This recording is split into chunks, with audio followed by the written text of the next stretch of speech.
সবাইকে আমার চ্যানেলে স্বাগতম। আশা করি সবাই ভালো আছেন। আজ আমি আপনাদেরকে কুমারী মেয়ে বশীকরণের একটা 1000% গ্যারান্টেড কবচ দিব।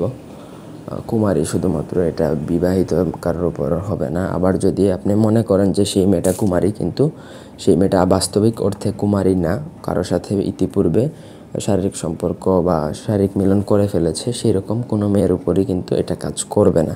শুধুমাত্র সে যদি একবারে সতী থাকে বা কুমারী থাকে, তবেই তার উপর এটা প্রয়োগ করলে কাজ হবে। না হলে যদি কাজ না হয়, তাহলে বুঝে নিতে হবে যে সেই মেয়েটা কুমারী না।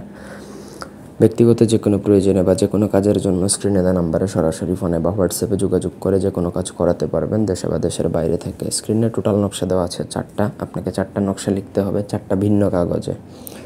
ঠিক আছে?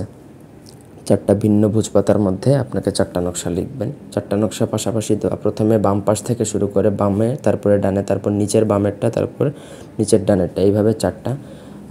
প্রথমটা প্রথম দিন আপনাকে পোড়াতে হবে। ভোজপাতার মধ্যে আপনাকে লিখতে হবে গুরুচরণ কালী দ্বারা। অন্য কোনো কালী দ্বারা লিখলে জাগ্রত হবে না, কাজও হবে না। নিয়মের কোনো ব্যতিক্রম ঘটানোর চেষ্টা করবেন না। যে নিয়ম বলা আছে সেভাবেই পারলে করবেন, না পারলে নাই। আপনারা আমার থেকে কাজ করাতে পারেন, অথবা নিজেরা করলে যেই নিয়মে বলছি সেভাবে করবেন। প্রত্যেকটা নকশার নিচে আপনি যেই কুমারীর জন্য করবেন তার নাম, তার মায়ের নাম লিখতে হবে। প্রতিদিন একটা করে নকশা পোড়াতে হবে। 4 দিনে 4টা পোড়াবেন। 7 দিনের মধ্যে আপনার কাজ হবে। যদি কোনো ক্ষেত্রে না হয়, তাহলে ধরে নিতে হবে যে ওই মহিলা বা ওই মেয়ে কুমারী না।